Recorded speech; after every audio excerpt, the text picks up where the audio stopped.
வணக்கம். மாலை முரசு செய்திகள் தொலைக்காட்சியில் 50 முக்கிய செய்திகளை விரைவாகவும் துல்லியமாகவும் அரை மணியில் பார்க்கலாம். மும்பை அணியை 4 விக்கெட் வித்தியாசத்தில் வீழ்த்தி சென்னை சூப்பர் கிங்ஸ் அணி IPL கிரிக்கெட் தொடரை வெற்றியுடன் தொடங்கியுள்ளது.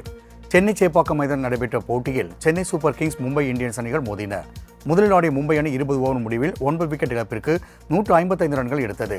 156 ரன்கள் எடுத்தால் வெற்றி என்ற இலக்கோடு களமிறங்கிய சென்னை அணி 19.1 ஓவர்களில் 6 விக்கெட்டுகளை மட்டுமே இழந்து 158 ரன்கள் எடுத்து வெற்றி பெற்றது.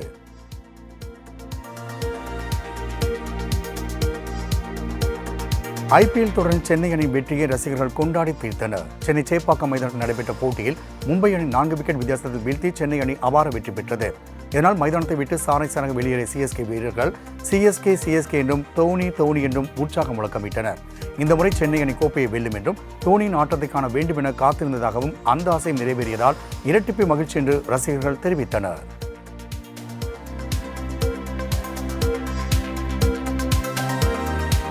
இட்டலியில் நடைபெற்ற 12வது மிச்சலின் மொஹல்லோ கார் பந்தயத்தில் அஜித்குமார் ரேசிங் அணி 3ஆம் இடம் பிடித்து அசத்தியுள்ளது. இந்த ஆண்டு தொடக்கத்தில் துபாய் நடந்த கார் பந்தய போட்டியில் அஜித்தின் அணி 3ஆம் இடத்தை பிடித்து அசத்திய நிலையில் இட்டலியில் நடைபெற்ற 12வது மிச்சலின் மொஹல்லோ கார் பந்தயத்தில் அஜித்குமார் ரேசிங் அணி 3ஆம் இடம் பிடித்து அசத்தியுள்ளது. இந்த வெற்றி அஜித்குமார் தன் வீரர்களோடு கொண்டாடி மகிழ்ந்தார். தொடர்ந்து பேசிய அவர் பல ஆண்டுகள் கார் ரேசில் ஈடுபட விரும்புவதாகவும் இந்தியாவில் அதிகளவு மோட்டார் பந்தயம் நடத்த வேண்டும் என்றும் தெரிவித்தார்.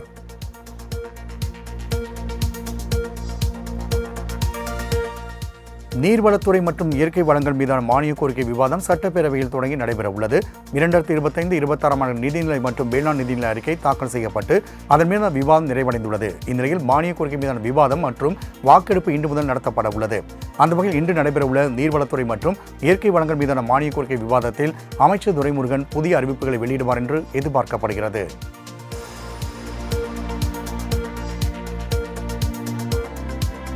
திருவாரூர் மாவட்டம் மன்னார்குடியில் அதிமுக முன்னாள் அமைச்சர் காமராஜின் உறவினரும் முதல்நிலை ஒப்பந்ததாரருமான இளமுருகன் வீட்டில் CBI அதிகாரிகள் சோதனை நடத்தினர்.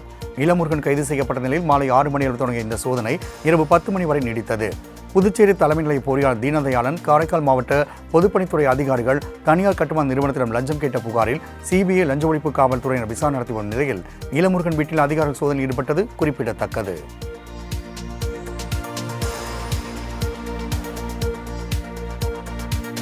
எல்லா மாநிலங்களுக்கும் முன்னோடி தமிழகம் என மார்தட்டும் திமுக பழைய ஓய்வூதிய திட்டத்தில் மட்டும் புறமுதுகை காட்டுவது ஏன் என தமிழக வெற்றிக் கழகத்தின் தலைவர் விஜய் கேள்வி எழுப்பியுள்ளார். இதுகுறித்து அவர் வெளியிட்டுள்ள அறிக்கையில், கடந்த சட்டமன்ற தேர்தலின் போது பழைய ஓய்வூதிய திட்டத்தை அமல்படுத்துவதாக வாக்குறுதி அளித்த திமுக ஆட்சியில் அமர்ந்த பின் நிறைவேற்றாமல் அரசு ஊழியர்களை ஏமாற்றி வருவதாக தெரிவித்துள்ளார். மேலும் திமுக அரசின் கவன நாடகத்தால் ஜாக்டோஜி அமைப்பினர் விடுமுறை நாளிலும் போராட்டம் நடத்தி வருவதாகவும் அவர்களுக்கு மனப்பூர்வமான ஆதரவை வழங்குவதாகவும் தெரிவித்துள்ளார்.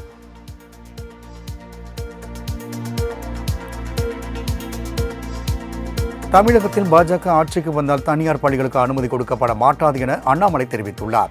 மத்திய அரசின் தேசிய கல்விக் கொள்கைக்கு ஆதரவாக திருச்சியில் நடைபெற்ற பொதுக்கூட்டத்தில் பேசிய அவர், மக்களின் மனநிலை என்னவென்றே தெரியாமல் ஆட்சியில் இருப்பதால் திமுகவினருக்கு பயம் வந்துவிட்டதாக தெரிவித்தார். சிறை சென்றவர்கள், மக்கள் பணத்தை கொள்ளையடித்தவர்கள், கள்ளச்சாராயம் காய்ச்சவர்கள் என அனைவரும் சேர்ந்து தமிழகத்தின் கல்விக் கொள்கை எப்படி இருக்க வேண்டும் என்று சொல்வதை நீங்கள் ஏற்றுக்கொள்வீர்களா என பொதுமக்களை பார்த்து கேள்வி எழுப்பினார்.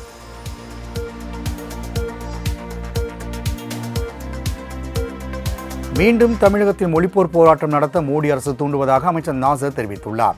முதலமைச்சர் மு க ஸ்டாலின் பிறந்த நாளை ஒட்டி திருவள்ளூர் மாவட்டம் காக்கலூரில் பொதுக்கூட்டத்தில் பேசிய அவர், உலகத்தில் எந்த மொழிக்கும் இல்லாத சிறப்பு தமிழ் மொழிக்கு இருப்பதாகவும் தமிழையும் தமிழர்களையும் அழிக்க மோடி திட்டமிட்டு இருப்பதாகவும் குற்றம் சாட்டினார். இதனைத் தொடர்ந்து தலைமை கழக பேச்சாளர் சாதிக் என்பவர் பேசும்போது, வழக்கம் போல் எதிர்க்கட்சியினர் ஆபாச வார்த்தைகளால் அர்ச்சனை செய்ததால் கூட்டத்தில் இருந்த பெண்கள் முகம் சுளித்தனர்.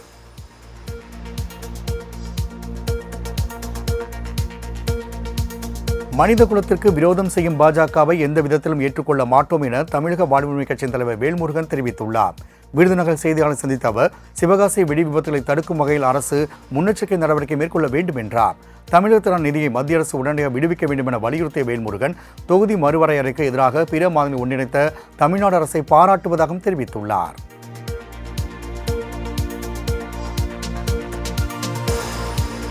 திமுக தனது மதுபான ஊழலை மறைப்பதற்கு தொகுதி மறுசீராய்வுக்காக எதிர்ப்பு தெரிவிப்பது போல் நாடகம் ஆடுவதாக அதிமுக கொள்கை பரப்பு செயலாளர் தம்பிதுரை தெரிவித்துள்ளார். திருப்பத்தூர் மாவட்டம் ஜோலார்பேட்டையில் அதிமுக செயல்வர்கள் ஆலோசனைக் கூட்டத்தில் பேசிய அவர், காங்கிரஸ் மற்றும் பாஜக கூட்டணியில் திமுக அங்கம் வகித்த போது தொகுதி மறுசீராய்வு, நீட் தேர்வு, மும்மொழிக் கொள்கை ஆகியவற்றுக்கு ஆதரவு தெரிவித்து கையெழுத்திட்டுவிட்டு தற்போது நாடகமாடுவதாக தெரிவித்தார். மேலும் முதலமைச்சர் மு க ஸ்டாலின் சிறைக்கு செல்வது உறுதி என்றும் தெரிவித்தார்.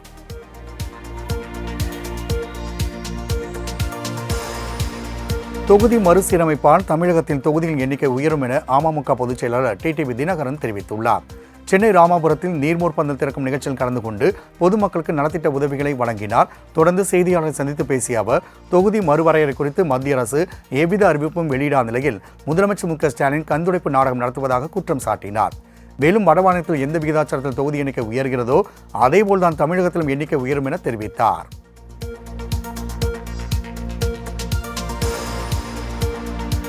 இஸ்லாமிய மக்களுக்கு குரல் கொடுக்கின்ற கட்சியாக தமிழ் மாநில காங்கிரஸ் கட்சி உள்ளதாக ஜி.கே. வாசன் தெரிவித்துள்ளார்.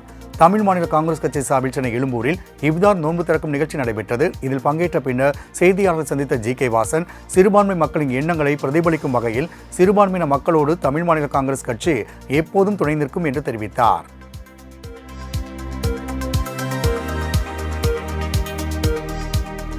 நிறைவேற்றப்படாத பழைய ஓய்வூதிய திட்டத்தால் வரும் தேர்தலில் திமுக 50 தொகுதிகளை இழக்கும் என அகில இந்திய தொடக்கப்பள்ளி ஆசிரியர் சங்கம் கூட்டமைப்பின் செயலாளர் அண்ணாமலை தெரிவித்துள்ளார். திருப்பூர் மாவட்டம் உடுமலையில் தமிழக ஆசிரியர் கூட்டணி சார்பில் நடைபெற்ற 50 விழாவில் பங்கேற்ற பின்னர் செய்தியாளர் சந்தித்து பேசிய அவர், 7 மாநிலங்கள் பழைய ஓய்வூதிய திட்டம் அமலில் இருக்கும்போது நிறைவேற்றுவதாக முதலமைச்சர் மு க ஸ்டாலின் வாக்குறுதி அளித்துவிட்டு திட்டத்தை நிறைவேற்றாமல் இருப்பதாக குற்றம் சாட்டினார்.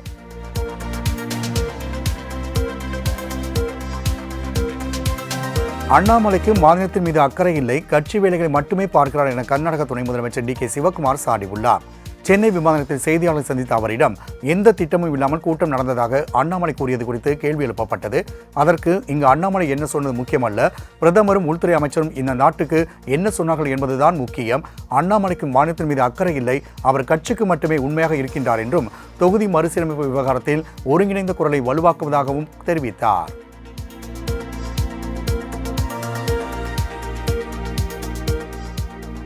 மதுரையில் பல்வேறு வழக்குகளில் தொடர்புடைய பிரபல ரவுடி மர்ம கும்பலால் வெட்டி படுகொலை செய்யப்பட்ட சம்பவம் பெரும் பரபரப்பை ஏற்படுத்தியுள்ளது. மதுரை அரியமங்கலத்தை சேர்ந்த பிரபல ரவுடியான கிளாமர் காளி மீது காவல் நிலையம் பல்வேறு வழக்குகள் நிலுவையில் உள்ளன. இந்நிலையில் திருமங்கலம் சமயநல்லூர் 4 வழிச்சாலை உள்ள வெண்கலமூர்த்தி நகரில் தனது 2வது மனைவி வீட்டில் இருந்தபோது நேற்றிரவு வெளியே சென்று காளியை 4 பேர் கொண்ட மர்ம கும்பல் வெட்டி படுகொலை செய்துள்ளது. இதனிடையே 2 தனிப்படைகள் அமைத்து குற்றவாளிகளை தேடும் பணிகளை போலீசார் தீவிரப்படுத்தியுள்ளனர்.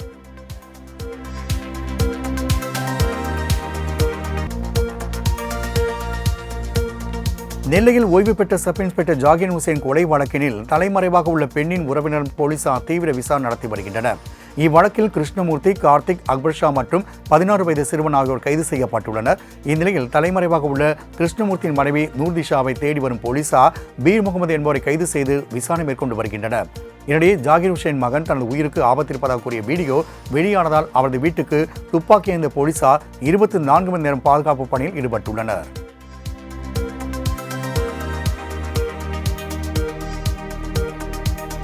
சென்னையில் மின்சாரம் பாய்ந்து 10ஆம் வகுப்பு மாணவி உயிரிழந்த சம்பவம் பெரும் சோகத்தை ஏற்படுத்தியுள்ளது. சென்னை எண்ணூர் அருகே எர்ணாவூர் பஜனை கோவில் தெருவை சேர்ந்த முகுந்தன் என்பவர் மகள் அனிதா தனது வீட்டில் செல்போன் சார்ஜரை இயற்கையோடு பிடுங்கியுள்ளார். அப்போது அவர் மீது மின்சாரம் பாய்ந்து தூக்கி வீசப்பட்டு மயங்கி விழுந்தார். அலறல் சத்தம் கேட்டு ஓடி வந்த பெற்றோர் அனிதாவை உடனடியாக மருத்துவமனைக்கு அழைத்துச் சென்றனர். அங்கு அவரை பரிசோதித்த மருத்துவர்கள் ஏற்கனவே இறந்துவிட்டதாக தெரிவித்துள்ளனர். இச்சம்பவம் அப்பகுதியில் பெரும் சோகத்தையும் அதிர்ச்சியையும் ஏற்படுத்தியுள்ளது.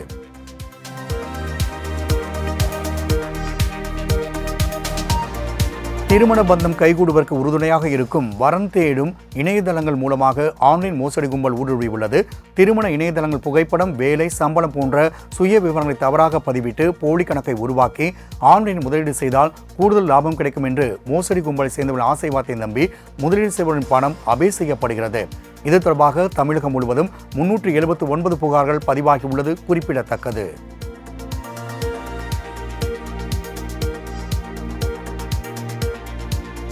திண்டுக்கல் மாவட்டம் வத்தலகுண்டு அருகே தனியார் கல்லூரி பட்டமளிப்பு விழாவில் மாணவர் ஒருவர் விடுதலை புலிகள் தலைவர் பிரபாகரன் படத்தோடு பட்டம் பெற்ற சம்பவம் பரபரப்பை ஏற்படுத்தியது.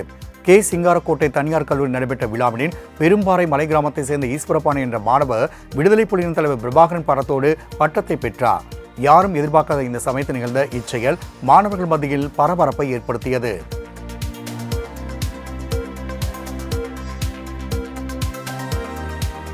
விமானத்தில் செல்ல வேண்டும் என்ற ஆசையில் வீட்டை விட்டு வெளியேறிய மாற்றுத்திறனாளி சிறுவன் விவகாரத்தில் மாவட்ட குழந்தைகள் நல அதிகாரி அலட்சியமாக செயல்பட்ட சம்பவம் அதிருப்தியை ஏற்படுத்தியுள்ளது.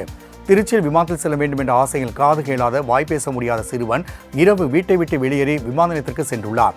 அங்கு சிறுவனை மீட்டு நள்ளிரவில் மாவட்ட குழந்தைகள் நல வாரியத்திற்கு விமான நிலைய பாதுகாப்பு படை அதிகாரிகள் தகவல் கொடுத்தனர். ஆனால் மறுநாள் வந்த குழந்தைகள் நல அதிகாரி சிறுவனை திட்டி அழைத்துச் சென்றதால் பாதுகாப்பு படை அதிகாரிகள் அதிருப்தி அடைந்தனர்.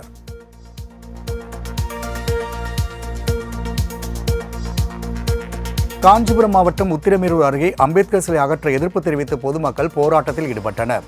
கட்டியாமந்தல் கிராமத்தில் உரிய அனுமதி பெறாமல் வைக்கப்பட்டதாக கூறி அம்பேத்கர் சிலை காவல்துறையினர் மற்றும் வருவாய்த்துறையினர் அப்புறப்படுத்த முயன்றனர். இதற்கு எதிர்ப்பு தெரிவித்து பெண்கள் உள்ளிட்டோர் அம்பேத்கர் சிலைக்கு முன்பாக அமர்ந்து போராட்டத்தில் ஈடுபட்டனர்.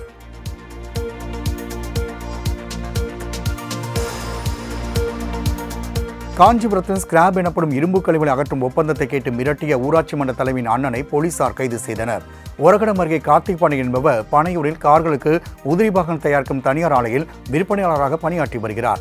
கடந்த 2 தினங்களுக்கு முன்பு ஆலைக்குள் வந்த எழுச்சூர் ஊராட்சி மன்ற தலைவர் அண்ணன் ஸ்ரீதர் என்பவர் இரும்பு கழிவுகளை அகற்றும் ஒப்பந்தத்தை தங்களுக்கே வழங்க வேண்டும் என கூறி மிரட்டியுள்ளார். இதுகுறித்த புகாரின் பேரில் ஒரகடம் போலீசார் ஸ்ரீதரை கைது செய்தனர்.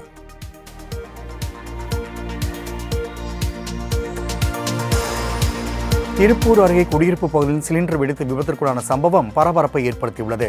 கருப்பராயன் கோவில் அருகே விஸ்வநாதன் என்பவருக்கு சொந்தமான வீட்டில் வடமாநில தொழிலாளர்கள் வாடகைக்கு தங்கியுள்ளனர். அவர்கள் சமையல் செய்து வீட்டுக்கு வெளியே நின்று கொண்டிருந்த போது சிலிண்டர் வெடித்து தீப்பற்றியதில் 4 வீடுகள் சேதமடைந்தன. இதுகுறித்து தகவல் அறிந்து வந்த தீயணைப்புத் துறையினர் 1 மணி நேர போராட்டத்திற்கு பிறகு தீயை அணைத்தனர்.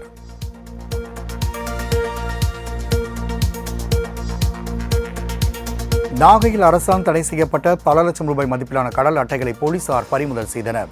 தோணித்துறை ரோடு புதுத்தெரு பகுதியில் கடல் அட்டைகள் பதுக்கி வைக்கப்பட்டிருப்பதாக கடலோர பாதுகாப்பு குழும தலைமையகத்திற்கு ரகசிய தகவல் கிடைத்தது. இதையடுத்து கடலோர பாதுகாப்பு போலீசார் மேற்கொண்ட சோதனையில் பதப்படுத்துவதற்காக வைக்கப்பட்டிருந்த 600 கிலோ கடல் அட்டைகள் பறிமுதல் செய்யப்பட்டன. தொடர்ந்து வனத்துறையிடம் கடல் அட்டைகள் ஒப்படைக்கப்பட்ட நிலையில் வனத்துறையினர் விசாரணை மேற்கொண்டு வருகின்றனர்.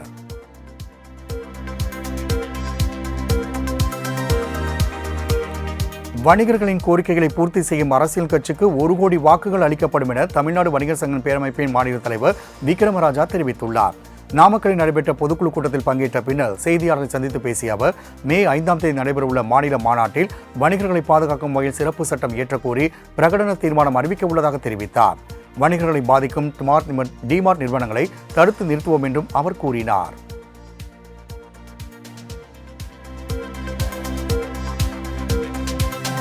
திருப்பூர் மாவட்டம் உடுமலை மற்றும் மடத்துக்குளம் சட்டமன்ற தொகுதிகளை பழனி மாவட்டத்தோடு இணைக்கக்கூடாது என இந்திய ஐக்கிய கம்யூனிஸ்ட் கட்சி மாநில செயலாளர் பாஸ்கரன் கோரிக்கை விடுத்துள்ளார். உடுமலையில் அக்கட்சியின் தொழிற்சங்க பேரணி நடைபெற்ற பின்னர் செய்தியாளர்களிடம் பேசிய பாஸ்கரன், திருமூர்த்தி அமராவதி அணை தண்ணீரை புதிதாக உருவாக்கப்படும் பழனி மாவட்டத்திற்கு வழங்கினால் இந்த பகுதியில் கடும் குடிநீர் தட்டுப்பாடு ஏற்படும் என்று தெரிவித்தார்.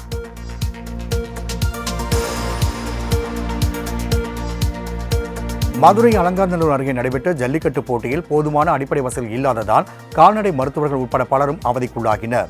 கீழக்கரை கலைஞர் நூற்றாண்டு தேர்வு அரங்கத்தில் நடைபெற்ற ஜல்லிக்கட்டு போட்டியில் உணவு, குடிநீர் உள்ளிட்ட எவ்வித அடிப்படை வசதி முறையாக மேற்கொள்ளப்படாததால் கால்நடை மருத்துவர்கள், மாடுபிடி வீரர்கள் என அனைவரும் கடும் இன்னல்களை சந்திக்க நேரிட்டது.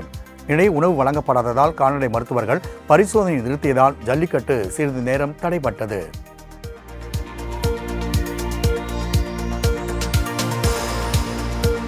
திருப்பத்தூர் மாவட்டம் நாற்றம்பள்ளி அருகே கார் தடுப்பு சுவர் மீது மோதி விபத்திற்குள்ளானதில் ஓட்டுநர் உயிரிழந்தார். கனடா நாட்டில் மென்பொறியாளர் பணியாற்றி வரும் நுருலாப்பேட்டை பகுதியை சேர்ந்த நசீர் அகமது ஜாபருல்லா என்பவர் காரில் அழைத்து வந்துள்ளார். இந்நிலையில் ஆத்தூர் குப்பம் பகுதியில் உள்ள பெங்களூரு சென்னை தேசிய நெடுஞ்சாலையில் கட்டுப்பாட்டை இழந்த கார் சாலையோர தடுப்பு சுவரில் மோதி விபத்திற்குள்ளானது. இதில் ஓட்டுநர் ஜாபருல்லா உயிரிழந்த நிலையில் படுகாயமடைந்த நசீர் மருத்துவமனையில் சிகிச்சை பெற்று வருகிறார்.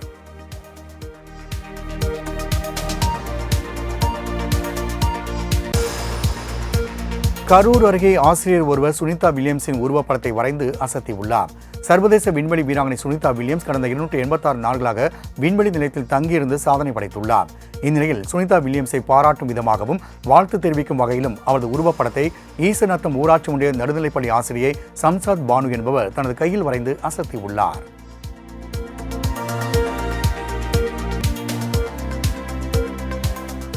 திருவள்ளூர் மாவட்டம் செங்குன்றம் அருகே அரிசி ஆலையில் ஊழியர் மீது நெல் உமி சரிந்து விழுந்து உயிரிழந்த சம்பவம் சோகத்தை ஏற்படுத்தியுள்ளது. தீர்த்தக்கரைம்பட்டு அருகே ஆலையில் பரமேஸ்வரி அரிசி ஆலையில் பணியாளர்கள் நெல் உமியை லாரியில் ஏற்றுக்கொண்டிருந்த போது அங்கு அமைக்கப்பட்டிருந்த தகர ஷீட்டுகள் சரிந்து விழுந்ததால் 2 நபர்கள் மீது நெல் உமி மூடிக்கொண்டது. இதில் பீகார் மாநிலத்தை சேர்ந்த ஜித்தாந்தர் ஜோகன் என்பவர் மூச்சு திணறி உயிரிழந்தார். மற்றொருவரை மீட்டு மருத்துவமனைக்கு சிகிச்சைக்காக அனுப்பி வைத்தனர். இச்சம்பவம் குறித்து போலீசார் வழக்கு பதிவு செய்து விசாரணை மேற்கொண்டு வருகின்றனர்.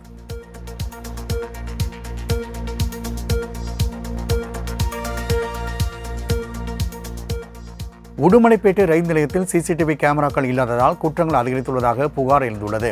உடுமலைப்பேட்டையிலிருந்து கோவை, மதுரை, பாலக்காடு, சென்னை, திருச்செந்தூர், மதுரை, நெல்லை உள்ளிட்ட பகுதிகளுக்கு ரயில்கள் இயக்கப்பட்டு வருகின்றன. இந்நிலையில் அங்கு சிசிடிவி கேமராக்கள் இல்லாததால் திருட்டு சம்பவம் அடிக்கடி நடப்பதாக கூறப்படுகிறது. எனவே உடுமலைப்பேட்டை ரயில் நிலையத்தில் சிசிடிவி கேமராக்களை அமைக்குமாறு தெற்கு ரயில்வேக்கு பயணிகள் கோரிக்கை விடுத்துள்ளனர்.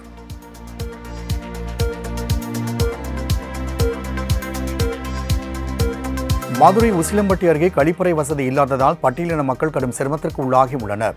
உசிலம்பட்டி நகராட்சிக்குட்பட்ட கருக்கட்டான்பட்டியில் பட்டியலின வகுப்பை சேர்ந்த 900க்கும் மேற்பட்ட குடும்பங்கள் வசித்து வருகின்றனர். இப்பகுதியில் உள்ள பெரும்பாலான வீடுகளில் கழிப்பறைகள் இல்லாத நிலையில் பொது கழிப்பறை வசதியும் இல்லை என கூறப்படுகிறது. இதனால் பட்டியலின மக்கள் பொது இடங்களில் இயற்கை உபாதைகள் கழிக்கும் நிலைக்கு தள்ளப்பட்டுள்ளனர். இந்த விவகாரத்தில் தலையிட்டு உடனடியாக பொது கழிப்பறை கட்டித்தர நடவடிக்கை எடுக்குமாறு மாவட்ட நிர்வாகத்திற்கு அவர்கள் கோரிக்கை விடுத்துள்ளனர்.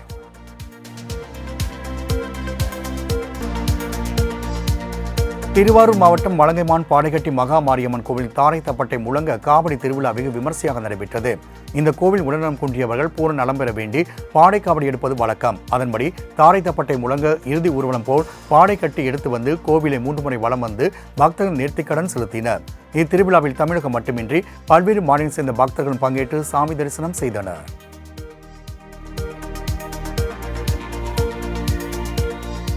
கோடை சீசனை முன்னிட்டு உதகை குன்னூர் இடையே இம்மாதம் 28ஆம் தேதி முதல் சிறப்பு மலை ரயில் இயக்கப்படும் என தென்னக ரயில்வே அறிவித்துள்ளது.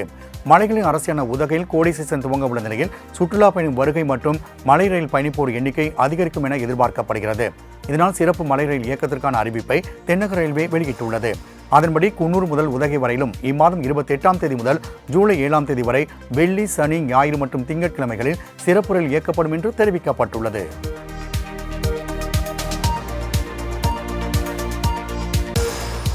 கோவையில் நடைபெற்ற ஹாப்பி ஸ்ட்ரீட் நிகழ்ச்சியில் பொதுமக்கள் ஆடிப்பாடி உற்சாகம் அடைந்தனர்.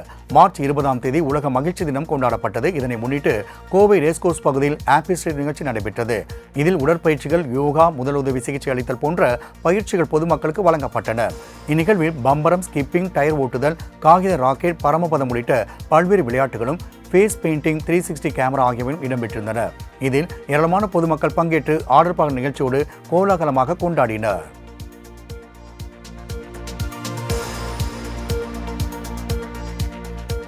இந்தியாவில் சட்டவிரோதமாக இயங்கி வரும் 357 விளையாட்டு இணையதளங்களுக்கு தடை விதிக்கப்பட்டுள்ளது. வெளிநாடுகளை சேர்ந்த ஆன்லைன் விளையாட்டு இணையதளங்கள் இந்தியாவில் பயன்படுத்தப்பட்டு வருகின்றன. இந்த இணையதளங்கள் GST பதிவு செய்யாமலும் முறையாக வரி செலுத்தாமலும் வரி கடமைகளை தவிர்த்து வருகின்றன. அத்தகைய இணையதளங்களுக்கு எதிரான நடவடிக்கை GST புலனாய்வு இயக்குநரகம் தீவிரப்படுத்தியுள்ளது. இதன் ஒரு பகுதியாக இந்தியாவில் சட்டவிரோதமாக இயங்கி வரும் 357 வெளிநாட்டு ஆன்லைன் விளையாட்டு இணையதளங்களுக்கு மத்திய அரசு தடை விதித்துள்ளது குறிப்பிடத்தக்கது.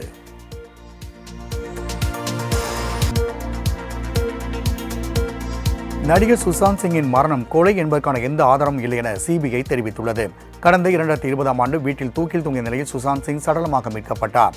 தொடர்ந்து அவரின் மரணம் கொலையா, தற்கொலையா என பல கேள்விகள் எழுந்த நிலையில் சம்பவம் குறித்து CBI அதிகாரிகள் விசாரணை மேற்கொண்டனர். 4 ஆண்டுகள் நிறைவடைந்த நிலையில் விசாரணைக்கான இறுதி அறிக்கையை CBI குழு நீதிமன்றத்தில் தாக்கல் செய்துள்ளது.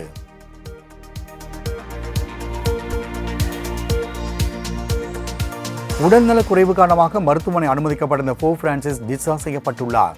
கத்தோலிக்க திருச்சபையின் தலைவரான போப் பிரான்சிஸ் வயது முதிர்வு காரணமாக ஏற்பட்ட உடல்நலக் குறைவால் ரோமில் உள்ள ஜெமிலா மருத்துவமனையில் அனுமதிக்கப்பட்டிருந்தார்.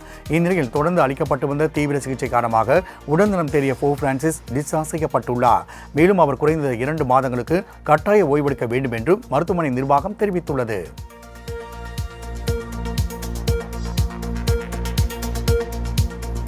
நடப்பு IPL தொடரின் 2வது போட்டியில் சன்ரைசர்ஸ் ஹைதராபாத் அணி அபார வெற்றி பெற்றது. டாஸ் வென்ற ராஜஸ்தான் ராயல்ஸ் பந்துவீச்சை தேர்வு செய்தது. முதலில் பேட்டிங் செய்த சன்ரைசர்ஸ் ஹைதராபாத் அணி 20 ஓவர் முடிவில் 286 ரன்கள் எடுத்தது. தொடர்ந்து விளையாடிய ராஜஸ்தான் ராயல்ஸ் 20 ஓவர் முடிவில் 242 ரன்கள் மட்டுமே எடுத்து தோல்வியடைந்தது. இதன் மூலம் IPL வரலாற்றில் அதிகபட்ச ஸ்கோருக்கான தரவரிசையில் சன்ரைசர்ஸ் ஹைதராபாத் முதலிடம் பிடித்து சாதனை படைத்துள்ளது.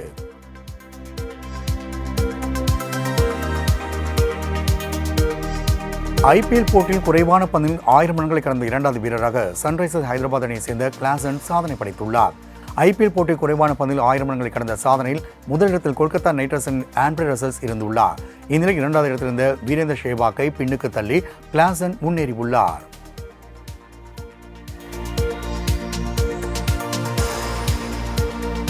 நான் காயமடைந்து வீல் சேரில் வந்தாலும் சென்னை அணிக்காக விளையாடுவேன் என MS தோனி தெரிவித்துள்ளார். IPL தொடரில் Mumbai Indians Chennai super Kings இடையிலான போட்டி குறித்து பேசிய தோனி, சென்னை அணிக்காக எவ்வளவு காலம் வேண்டுமானம் விளையாடுவேன் என்றும் அது எனது உரிமை என்றும் தெரிவித்தார். மேலும் காயம் ஏற்பட்டு தான் வீல் சேரில் வந்தாலும் அணிக்காக விளையாட அழைப்பார்கள் என்றும் நகைச்சுவையாக தெரிவித்தார்.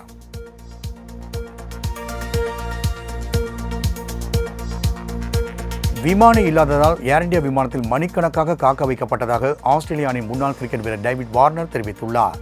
தெலுங்கில் ராபின்வுட் என்ற படத்தில் கௌரவ தோற்றத்தில் டேவிட் வார்னர் நடித்துள்ள நிலையில் படத்தின் ட்ரெய்லர் வெளியீட்டு விழாவுக்காக ஹைதராபாத் வந்தார். இந்நிலையில் விமானி இல்லாததால் மணிக்கணக்காக காத்திருந்ததாகவும், விமானி இல்லை என்றால் ஏன் பயணிகளை விமானத்தை ஏற்றுகின்றனர் எனவும் அவர் பதிவிட்டுள்ளார்.